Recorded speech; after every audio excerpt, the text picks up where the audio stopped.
cheese salsa, baby. I've been ballin' hard, no discount. This might go up, this might not. Let's see. Nothing else like it in basketball. A game-saving play. There's nothing else like it in basketball. A block. Throws it up for Ayton. Shot blocked by Antetokounmpo. A steal. Quickly. Does to Lambeer. Stolen by Bird on the cut to DJ. Yes! Yes! And a game-saving shot. Is this the dagger? But have you ever seen a life-saving play? This is McCall Riley, senior forward for the University of Alabama in the late 2000s, and he's playing in the SEC tournament. It's the biggest game of his life up to this point. Game on the line, down 3, with 2 seconds left on the clock. And he's about to hit a shot that not only nearly saved this game for his team, but quite possibly saved the lives of thousands of people. Riley for 3.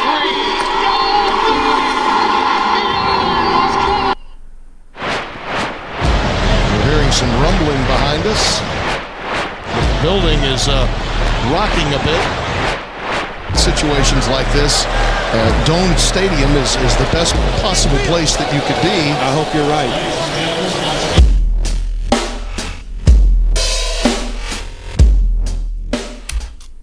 DraftKings Today's sponsor. I'm joined to get code. Called it. Called it.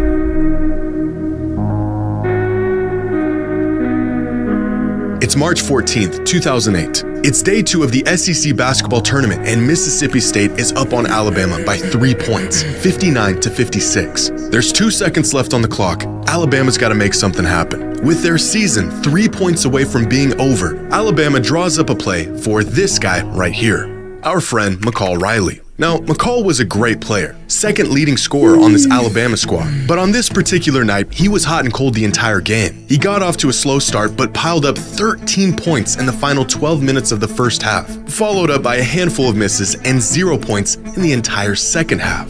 At least up to this point. This was McCall's last chance at this. He was a senior. His team was on the brink of elimination. His number was being called, and he answered. Riley for 3.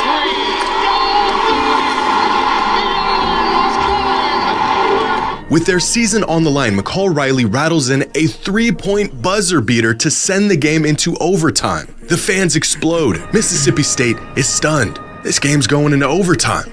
But right as overtime tipped off, fans at home noticed that their TVs were becoming distorted. The broadcast signal of the game degrading and getting worse. In that moment, they had no idea what was going on. But while something special was unfolding on the court, devastation was about to unfold just outside of it. As overtime gets underway, there's an emergency report that a massive storm was building up just west of the Georgia Dome where the game was being played. Within a few minutes, the storm had developed into an EF2 tornado with winds of up to 130 miles per hour. At first, fans and players within the arena were unaware of what was going on outside. But very quickly, the situation became apparent to everyone. Mississippi State basket. G is fouled by Stewart. That's a block. And we're hearing some rumbling behind us. There's some concern. The building is rocking a bit. The storm becoming so strong that it shook the arena and ripped through panels on the roof. Fans in attendance that night said it sounded like a freight train was ripping through the roof of the arena. Ben Hansborough, Mississippi State guard and brother of former Tar Heel and NBA player Tyler Hansborough, said he thought he was hearing a tornado or a terrorist attack. Which is quite an odd combination of guesses, but the man didn't know what was going on, cut him some slack. Officials had to stop the game as the tornado ripped past the arena and the surrounding downtown area. Fans quickly began to head for the doors, but the arena staff told them they needed to stay inside, because outside, it was far too dangerous to even try to get out of the building. And within a few minutes, the tornado had passed through, causing more damage than the staff and engineers on site had initially thought. It wasn't until later that weather services were able to track the path of the tornado and its destruction, where they came to the bleak realization that this tornado came within just 100 yards of the arena, wiping out everything in its path downtown and causing $500 million in damage. The worst realization came a couple days after, when a body was found amongst the debris of the tornado, proving that this was a fatal event. But it could have been far more catastrophic. If McCall Riley did not hit his game-tying shot to send the game into overtime, nearly 20,000 fans would have exited the arena directly into the path, and at the exact moment the tornado hit, thousands of people would have been in. That's actually crazy, bro. How life works sometimes. If that nigga didn't hit the shot, bro, 20,000 people would have been done. Obviously, it's so sad that the one person that, you know, RIP their soul, you feel me, may their soul rest in peace. But it's like, bro, that means if that nigga didn't hit the shot, 20K plus people would have been dead. What? That's crazy, bro. Damn, that's actually mad crazy. Danger. The downtown area that was wrecked by the tornado would have been filled with people. What could have like what? That's not even like. What are the chances of that, bro? What are the chances, bro? Unfolded in the following moments would have been devastating. But thanks to a buzzer beater, these fans stayed in their seats, safe and away from the storm. The game went into overtime, and the streets were essentially empty. An unbelievable sequence of events that undoubtedly saved the lives of countless fans in attendance that night. That's About crazy. an hour after the tornado had passed, the game resumed, and finding themselves in an eerily similar situation as they were at the end of regulation, Alabama went back to McCall for one last shot. This time, to win it all. And this time, he missed it. The kid was devastated, so close to leading his team to a playoff win and coming up short. McCall may not have hit the game-winning shot he was hoping for, but what he did do was something far greater, because he hit possibly the first and only life-saving shot. And that, ladies and gentlemen, is the butterfly effect, when one seemingly insignificant occurrence has rippling effects, leading to some consequential event, sometimes long after the initial event. And this is just one of many butterfly effects within the world of basketball that you have to see to believe.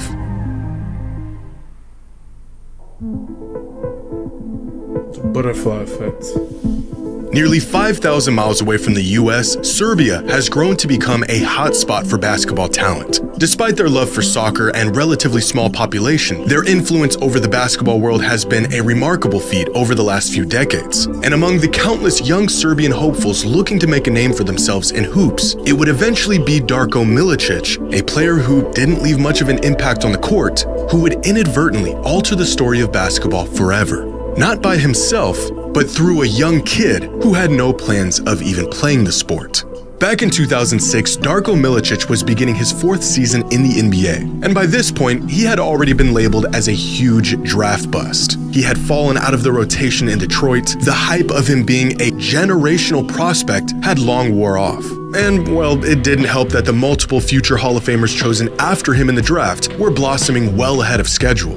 On the court, he wasn't really able to offer the Pistons much at the time. But off the court, Darko had the opportunity to offer a fellow Serbian everything. That same year, Jay Smith, assistant coach of the University of Detroit Mercy, was looking for players to fill his roster. One of the players he had his sights on was a 6'6" forward out of Serbia named Nemanja. Smith offered the kid a scholarship, but moving across the world to play basketball in the US was a massive leap for the young prospect. He could take the scholarship and make the move, or he could stay in Europe and take a shot at a career in professional basketball. Uncertain about what decision he should make, Nemanja got in touch with a friend and fellow Serbian-born player who had already made a similar transition from his home country to play basketball in the States, Darko Milicic. Now, Milicic not only assured Nemanja that he should take the opportunity, he also took him into his home and gave him time to acclimate to American life without being on his own. And over the course of that season, their friendship grew. Nemanja would go to Pistons games, throw parties at Darko's house, and even had access to the resources Darko had gained in his time in the NBA. Darko had created an entry point to American basketball for Nemanja that otherwise wouldn't have existed. Unbeknownst to him, nearly a decade later, his generosity would aid another young Serbian prospect with his journey to the US. After finishing his college career, Nemanja played one season in the Premier Basketball League in the US before moving back home to play professionally in Serbia, where he played his last season in 2012. A relatively unremarkable career to most fans, but one that sparked inspiration in his younger brother, Nikola. Growing up, Nikola Jokic was always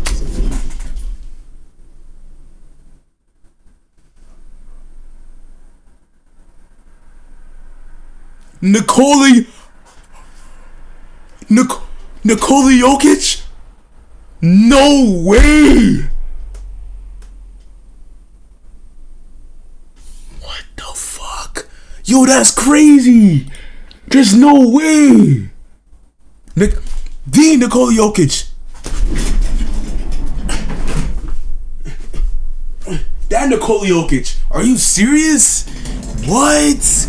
That's crazy. He's interested in basketball, but it was never really his calling. As we all know now, horses and horse racing are where his true passion lies. By the time Nikola had become a teenager, he was competing at the amateur level in horse racing, pursuing the sport as more than just a hobby. In interviews, Nikola has stated that growing up, racing was always a priority over basketball. Until he witnessed his brother's journey, his transition to the US, the connections he made, and the level he had reached in the sport. Wait, are those his two brothers? The two brothers that niggas be saying that are mad scary and shit? His transition to the US, the connections he... Oh, I think those are the two... Wait, is that the two brothers? Because I know he has two brothers, right? Two scary ass brothers. They're like 6'9" each. Are those the two brothers? I think those are two different people. I think this one of his brothers. Yeah, I don't know if this guy's his brother though. Made and the level he had reached in the sport, that for the first time, making a career out of basketball materialized into a possibility for a young Nikola Jokic. And so at 14 years old, Nikola made the decision to forego any aspirations of becoming a horse racer and put all of his efforts into basketball. Now 15 years, 3 MVPs, and an NBA championship later, turns out that was probably the right decision. If it wasn't for Darko opening his doors for an old friend from Serbia, Nikola's brother may have opted out of college in the States. He may have stayed home and pursued other interests, as his only real tangible avenue post-high school was at Detroit Mercy. He would have never made the difficult transition to America. His collegiate and pro career in hoops may have never happened. The inspiration he gave to his younger brother would have gone in a completely different direction, and we may have never gotten one of the greatest basketball players of all time. Damn. Leading up to the time he was drafted, and even recently, Darko has given words of wisdom, encouragement, and advice to Nikola Jokic, continuing to be a valuable friend to the Jokic family long after he helped Nemanja nearly 2 decades ago. After 10 years in the NBA, Darko Milicic retired a champion with 10 solid seasons to his name. He never shook the label as being the guy that shouldn't have been drafted 2nd overall in one of the greatest draft classes ever, and although he never gave fans quite what they were expecting coming into the league, he gave us something a whole lot better. One of the greatest players to ever touch a basketball. That's crazy, bro. Yo, that's crazy. The butterfly effect is a real thing, bro.